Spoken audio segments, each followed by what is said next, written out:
चैनपुर थाना क्षेत्र के सिकंदरपुर गांव में बाबा सूरदास के स्थान पर नव दिवसीय श्री लक्ष्मी नारायण महायज्ञ श्री भागवत कथा पिछले 8 दिनों से चला आ रहा है, जो कि आज 9वां दिन भंडारे के साथ देर रात्रि तक प्रवचन के साथ 9 दिवसीय यज्ञ प्रवचन आज समाप्त हो जाएगा। प्रत्येक दिन रात्रि के 8 बजे से 12 बजे तक प्रवचन चलता आ रहा था। सभी भक्त आनंदितमय माहौल में कथा का रसपान भरपूर ले रहे थे। वहीं कथावाचक पंडित श्री विश्वकांता जी महाराज वाराणसी बिंदा वाले कथावाचक ने कहा कि इस सिकंदरपुर ग्राम में श्री लक्ष्मी नारायण महायज्ञ का आयोजन पहली बार सिकंदरपुर गांव में हो रहा है। इसके पूर्व में सन 1999 जनवरी महीना में मां कौड जोहरी सिकंदरपुर गांव में यज्ञ हुआ था, लेकिन श्री सूरदास बाबा के स्थान पर और सिकंदरपुर गांव में श्री लक्ष्मी नारायण महायज्ञ का 25 वर्षों के बाद पहली बार आयोजन हुआ है। इस गांव के आसपास के लोग आपस में सामंजस्य बनाकर एक दूसरे के पूरक होकर सहयोग कर रहे हैं। सिकंदरपुर गांव में हिंदू और मुसलमान दोनों समाज के लोग हैं, लेकिन इस लक्ष्मी नारायण महायज्ञ में भागवत की कथा को सुनने के लिए लगभग 10 से 15 हजार की संख्या में महिला एवं पुरुष की भीड़ लगती चली आ रही है। रुक्मिणी के साथ भगवान ने विवाह करके सभी जनमानस को यह बताया है कि गृहस्थ धर्म से सर्वश्रेष्ठ धर्म कोई नहीं है, और गृहस्थ धर्म में वैवाहिक जो धर्म है वह परिपूर्णतम धर्म है। बिना वैवाहिक क्रिया के आप समाज में, आप घर में, महल में नहीं रह सकते हैं। सनातनियों के लिए क्या संदेश है? हर एक सनातनी के लिए ये यज्ञ, ये कथा यही संदेश देता है कि मूल हमारा यज्ञ है। यज्ञो ही विष्णु देवानाम, यज्ञ ही विष्णु हैं, यज्ञ ही भगवान कृष्ण राम हैं, शिव हैं। यज्ञ के बिना जीवन नहीं है, यज्ञ के बिना सृष्टि नहीं है, यज्ञ के बिना प्रकृति नहीं है, यज्ञ के बिना जलादि शोधन नहीं है।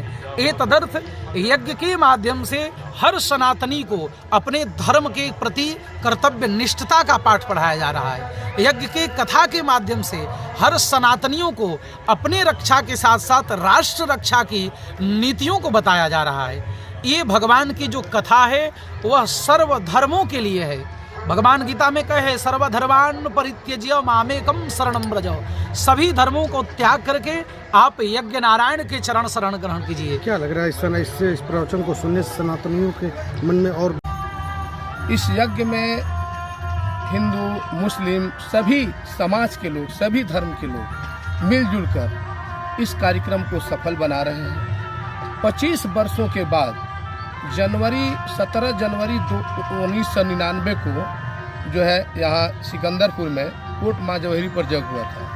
आज 25 वर्षों के बाद सूरदास बाबा के स्थान पर यह जो है कि लक्ष्मी नारायण महायज्ञ हो रहा है, और इस यज्ञ से गांव के लोगों में शांति, सुकून और एक सौहार्द सा बना हुआ है। इस यज्ञ में इस प्रवचन को सुनकर लोग ग्रामीण बहुत प्रसन्न हैं, और यज्ञशाला जो बना है पास से यहाँ सनातनियों को बहुत फायदा है। जो संस्कृति से, जो अपने कर्म से भटक गए थे, इस यज्ञ होने के कारण सब लोग इससे जुड़ते जा रहे हैं, और इस यज्ञ में सारे लोग मिलजुल कर इस यज्ञ को सफल बना रहे हैं। इस यज्ञ में प्रवचन हो रहा है, प्रवचन से क्या सीख मिल गया? इस यज्ञ में जो प्रवचन हो रहा है, यहाँ जो सुनने वाले श्रोता हैं, महिलाएं हैं, पुरुष हैं, जो भी हैं, सभी समाज के हैं। इन लोगों को यही जो है कि संदेश इन लोगों को जा रहा है। इन लोगों को जो है कि एक नॉलेज, एक जानकारी मिल रही है, ज्ञान मिल रहा है कि यज्ञ होना चाहिए, और यज्ञ जो है कि हर नहीं, मैंने संचार माध्यमों के माध्यम से यज्ञ के बारे में सुना, और चूँकि विश्वकांताचार्य जी का प्रवचन मैं भगवा में भी सुन चुका हूँ। अच्छे कथाकार हैं और संगीत के माध्यम से कथा करते हैं, लोगों को उसमें बहुत आनंद आता है, और उसी मैं उनका कथा सुनने के लिए यहाँ आया हुआ हूँ, और उस कथा से काफ़ी लोग प्रभावित हैं। जैसा कि हम देख आपको इस कथा सुनकर क्या प्रेरणा मिली? प्रेरणा यही कथा, देखिए, लोगों में सनातन के प्रति भावना, प्रेम जगाती है, और कथा के माध्यम से लोग सनातन से जुड़ते हैं। सनातन का प्रचार प्रसार ये लोग कर रहे हैं इस कथा के माध्यम से, यज्ञ के माध्यम से। यज्ञ में एक तरह से आहुति दी जाती है, और उस आहुति के माध्यम से लोगों त्याग की भावना। कैमूर से ब्रजेश दुबे की रिपोर्ट।